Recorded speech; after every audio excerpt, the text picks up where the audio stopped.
So my podcast this time is number 7 and it's called Eating During Christmas. I'd like to briefly talk about all the foods you're going to eat at Christmas time. Some of them are going to be great. Some of them are let's hope all of them are bloody delicious.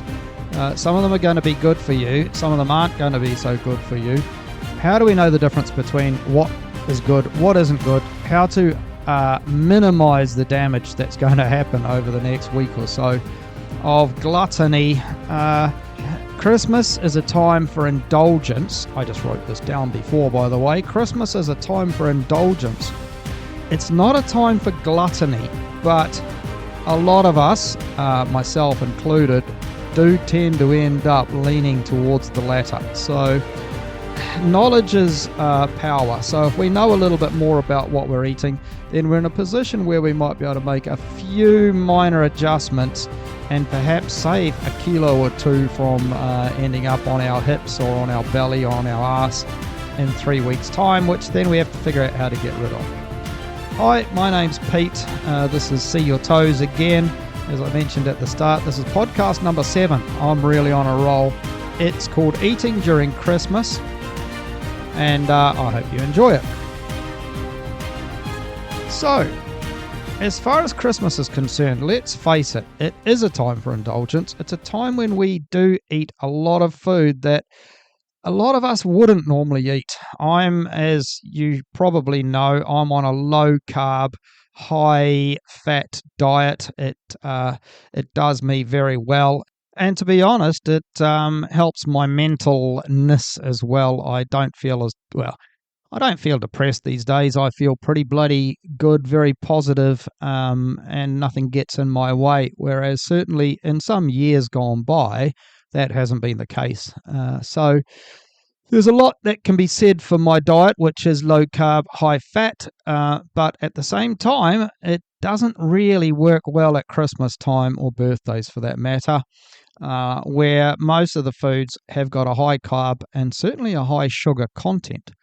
So, main foods to watch out for. I think this is a good place to start. Now, I'm not saying don't eat these because that would be daft.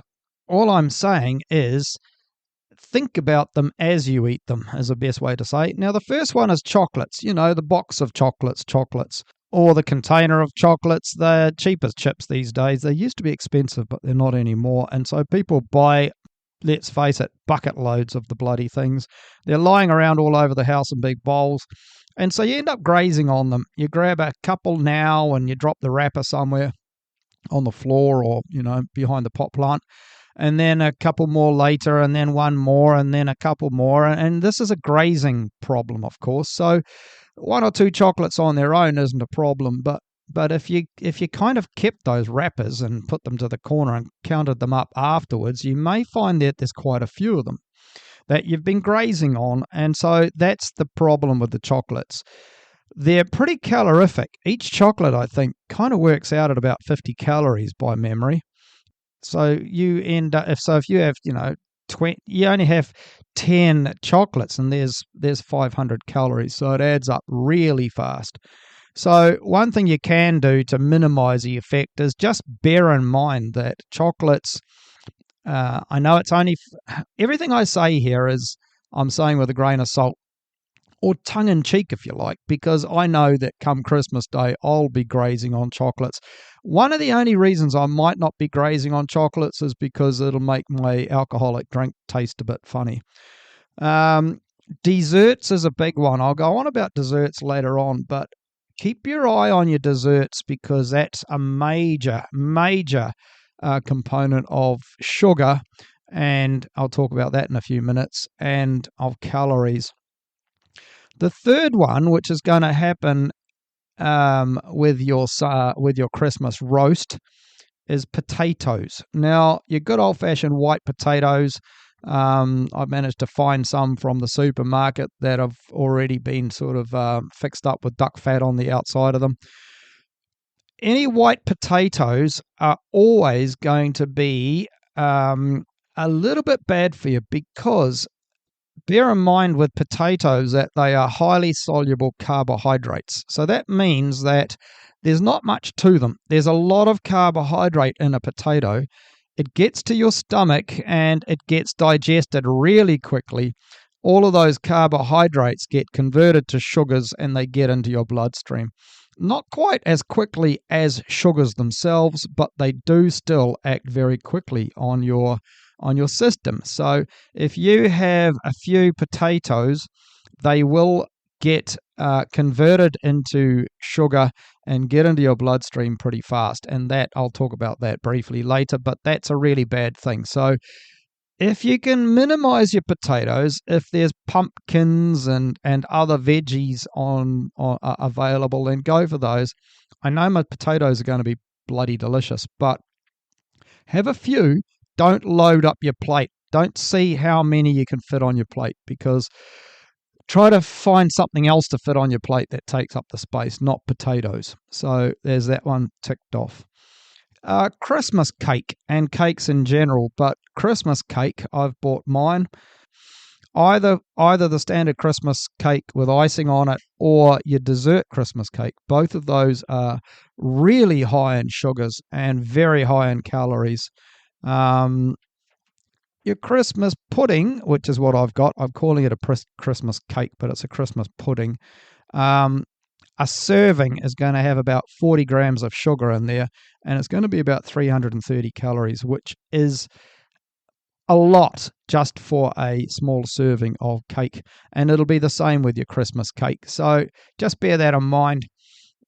Christmas cake isn't something you want to go back for seconds or thirds from, is what I'm saying. Ice cream. We know ice cream isn't good for us. Anything that tastes bloody good isn't good for us. It's as simple as that. That's why broccoli doesn't taste wonderful, because it's good for you. So ice cream has got a high sugar content. The cream itself is fine. It's the sugar that's in the ice cream that does the damage. So again, I will have ice cream on my Christmas pudding, but it will be a good dollop. But again, it's not something I'm going to go back for seconds or thirds. Generally speaking, as far as day-to-day activities, when you go out to the restaurant or you go out for your Sunday dinner with the family, try to avoid the dessert, because the dessert alone will add between 1,000 and 1,500 calories, which is kind of your half of your daily intake of calories, or more, that you're having just with the dessert alone. So bear that in mind. A dessert is a great way to get fat. Sugary drinks shouldn't be any news to anybody, but I'm surprised with how many people still don't know that when they have a Coke or a Fanta or any of these 7-Ups or anything like that that's full sugar, not zero sugar, they are chock-a-block with sugar. So if you can use the zero sugar alternatives, that will make a massive difference. Sugary drinks really have been blamed for the obesity in the world, because it's when sugary drinks came onto the market, like Coke and all of these ones, that was sort of like the start of the obesity epidemic. So bear that in mind. It's sugary drinks alone have made a huge impact to the world's obesity. Right, dates, figs, glazed cherries, all of these things are packed full of sugar. So bear that in mind. Personally, I don't have a problem because I don't like any of those, but a lot of people do. And again, they think, oh, it's healthy, so it's natural. It's a date or a fig. It's perfectly healthy. It's good for me. Raisins, ugh. They are literally packed full of sugar. They've had all of the water dried out of them, and they're just packed with sugar, and they will send you into a sugar spike. And then the other one, the last one, shouldn't be too much of a surprise, which would be biscuits. So if you plan on munching away on biscuits, again, biscuits are one of those things where you can easily just graze on them. So a biscuit alone isn't going to do any damage, but when it's with all these other foods, and when you go back to one biscuit, then two, and then three, and then four, and then five, especially if it's a chocolate biscuit, then that's where your problems are going to lie. So the trick is to enjoy without going overboard, and it's easy to say, but often a lot more difficult to do. If you struggle with self control, which I do, I struggle with self control. If there's a block of chocolate in the fridge, once I've opened that block of chocolate, I struggle to not eat the whole block. And so some people go, "Oh, I can just eat one little row and then put the rest back for tomorrow or next week." It's like, yeah, whatever. I can't. Once I've opened up that chocolate and it hits my lips, that's the end of it. And so the best way for me to avoid eating a block of chocolate is to not buy it in the first place. Enjoying it without going overboard is easy to say, not so easy to do. Again, though, if it's 1 or 2 days of the year, Christmas, Boxing Day, maybe 1 or 2 days either side of that, then it's not the end of the world as long as you understand that what goes in your guts is probably going to end up on your ass or on your belly, depending on you whether you're a woman or a man. And it's going to be more work to do when it comes time, and it's also potentially going to make you feel a bit down mentally, emotionally. If you feel down a few days after Christmas, you feel a little bit not happy, even though Santa did you well, it could very well be the sugar that you consumed. So bear that in mind. Just try to think about that and say, oh, I do feel a bit down. It is the sugar that did this to me. If I just don't eat any more sugar, and then over the next few days, try to exercise and stuff. Then over the next few days, I'll get that out of my system and I will feel a whole lot better. And it works. It works a bloody treat. Sugar is a bastard of a thing, and people don't realize it because so many people with mental health issues or feeling depressed just think that it's them. How many of you have, including myself, have gone through long periods where you think, this is just me, this is just how I am? And it's not how you are. It's because you are literally being, I'm going to sound like a preacher here, but it's because you are literally being drugged by something that is making you feel like that. So we need to get that out of your system. Obviously, Christmas Day isn't the best time to start that, but after Christmas, we've got New Year coming up. We've got all of 2024, and let's make it a much better year as far as brain and emotion is concerned, and body. Right, so that brings me on to the next thing, which is the 2 p.m. crash. Well, it depends on when you had your Christmas dinner. Say if you eat at, by the time all the cooking is done, maybe you sit down to eat at 2 p.m. I'm thinking about a British, or I'm from New Zealand, of course, so a New Zealand Christmas dinner would be at sort of early afternoon by the time the cook got his or her act together and everyone has settled down. So you eat like a Trojan, you eat like a monster at 1 o'clock until 2 o'clock, and you're pretty full after the first course, the main course, and then you go and you have your dessert, and you're feeling a little bit round. It's surprising how much extra food you can get in with dessert that you didn't think you could get in. And then you go and sit on the sofa and start watching a movie with the kids screaming and running around, and then lo and behold, next thing it's 5 o'clock because you fell asleep on the sofa. So this is what happens inside your body. So you've eaten all of those with your main meal. The main thing you've eaten is the potatoes, maybe the gravy, but probably mainly the potatoes, which are, like I said earlier, have got lots of carbs in them. And those carbs will convert to sugars. Incidentally, when those carbs convert to sugars, the sugar helps your body. It makes your body not register. How do I say this? It overrides the hormone that makes you feel full. So therefore you eat more. That's actually an inherent genetic thing that's inside us, that sugar will override the hormone that makes you feel full. That's a genetic advantage, or it was 60,000 years ago, not so much now. 60,000 years ago, it meant that we could eat a whole lot more food in mid to late summer, mainly all of those sugar-rich fruits and berries, so that we could fatten up for winter and therefore survive winter. So you've got sugar now that you've eaten in the form of the potatoes, and then you've got to dessert, and you've eaten dessert until the cows come home.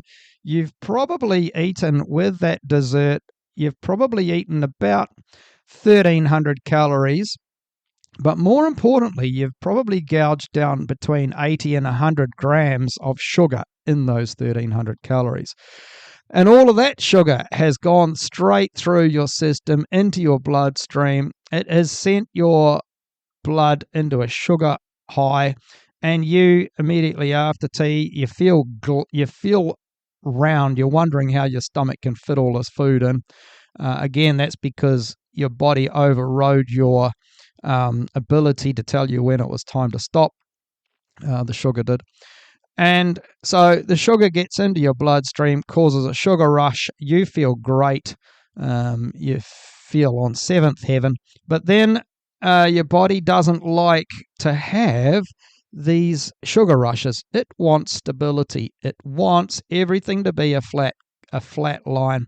So your body releases a whole lot of insulin, assuming you're not type 2 diabetic. Your insulin races out, grabs all that sugar out of your bloodstream, takes it to the liver and converts it to fat. Hence, by the way, I've said it once, I'll say it 1,000 times, fat doesn't make you fat, sugar makes you fat, because that sugar goes to your liver, gets converted to fat in your liver, and then that fat gets sent off to your fat storage system, which might be your bum or your belly or wherever it decides that it wants to put this layer of fat on. What's happened, though, is that the insulin has probably taken way too much sugar out because it doesn't know when to stop. It doesn't register. So you went to having a stable blood sugar level before you ate to a whopping blood sugar level after you ate. The insulin has come out and grabbed all that sugar out of your bloodstream, and that leaves you with not enough sugar in your bloodstream.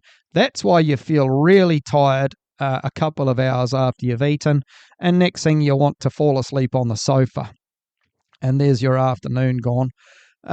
So that's what's happened. It's that the reason you're feeling so tired, like really tired, isn't just because you've had a long day and it's all over. It's because your sugar in your bloodstream is at an all-time low. And that's your body's response is, well, I don't have any energy. I'm just going to have to fall asleep. Bear that in mind. Now, alcoholic drinks.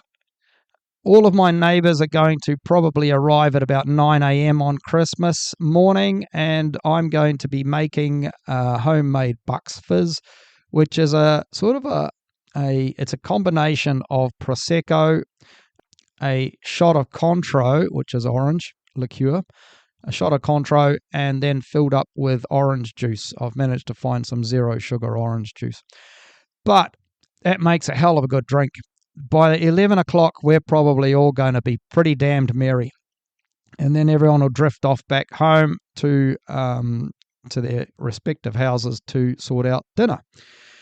So I'm saying all of that because I'm showing you that I'm not saying don't drink alcohol, because I will be, and it would be somewhat hypocritical of me to say anything else. The important thing is here, there are certain drinks that are much better as far as sugar and calories and getting fat than others. Prosecco and lager are actually not bad. They don't have a great deal of sugar value to them. So as far as putting weight on from drinking, and again, this isn't if you're drinking a six-pack a night, but if you're drinking it every now and again, then Prosecco and lager are actually not bad. Cask ales, the thick ales, are a different story because they've got a lot higher sugar content a lot of the time.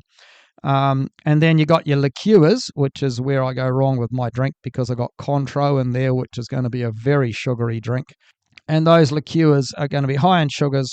What happens there is that with the alcoholic drinks, you've got a twofold, you've got a double kick, because You've got the calories that are in there from the sugar, but you've also got the alcohol itself, which is quite calorific. So if you drink lots of alcohol, then the alcohol in the alcoholic drink is going to have an effect, and the sugar in the alcoholic drink is going to have an effect. So it ends up being a double whammy. So, it's Christmas, and same with New Year. I'm not going to be holding back, but again, you just have to bear that in mind with how it's going to affect you. Zero sugar drinks are great, of course. If you can add any drinks that you've got and get the zero sugar ones, like the Diet Coke or the Pepsi Max and all of those other ones, they're going to be a hell of a lot better for your sugar intake than their standard ones. So, in summary, what I would like you to at least think about, not necessarily do, but at least bear in mind, number one, not too many roast potatoes. Number two, keep an eye on the chocolates, especially your grazing techniques on the chocolates. Number three, minimize your dessert size. Reducing sugar intake with highly soluble carbs, just to list them out. This is another discussion for another day. But potatoes, white rice, pasta, white bread, white buns, cakes, biscuits, sweets and chocolates, and full sugar drinks are all things that have a lot of sugar in them, or they have carbohydrates that can be very easily digested in your stomach to become high in sugar. So bear that in mind. So the moral of the story is, yes, eat well, enjoy, drink well, but just bear in mind that tomorrow is another day, and if you can start off tomorrow without as much fat on your bum and belly, then that's a good thing, because it means that when it does come time to have to buckle down again, you'll have less. It's easy to say, oh, look, it doesn't matter, I'll just lose it later. But if you're already 10 kilos or 20 pounds overweight, and you're going to add another 3 kilos, 6 pounds over the next few days, or over the sort of the summer, wrong continent, winter, then that's another 3 kilos to have to get rid of. So why make it even harder for yourself? And you'll end up feeling like shit like I said before, because of your mentality, the way you feel emotionally. So bear that in mind. Be good, happy, enjoy your Christmas break. I hope Santa is nice to you, and stay well. Thank you very much. Bye-bye.